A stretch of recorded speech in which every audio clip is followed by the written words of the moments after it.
Paris attacks, one suicide bomber identified as investigations ramp up. Investigators in France and beyond have begun making arrests as they work to piece together the identities and backstories of the terrorists who killed more than 120 people in a wave of gun and bomb attacks across Paris.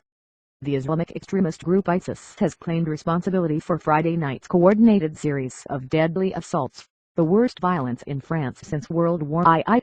But officials are still trying to figure out who exactly the assailants were and how they planned and carried out near-simultaneous massacres at restaurants, bars and concert hall in the heart of the French capital without detection by intelligence agencies. One of the suicide bombers has been identified as Ismail Omar Mostafaei, according to Jean-Pierre Gorges, the mayor of the French town of Chartres. Mostafaei lived in Chartres at least until 2012, Gorges, who is also a member of parliament, said in a Facebook post Saturday.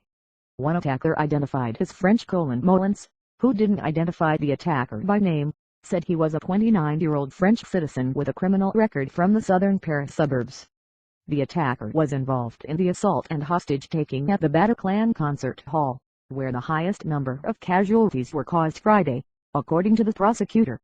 The individual, who was identified by fingerprints, was believed to have been radicalized in 2010 but had never been accused of terrorism, Molins said.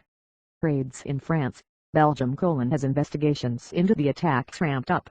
Authorities detained people in France and Belgium on Saturday. In Belgium, raids were conducted in a Brussels suburb.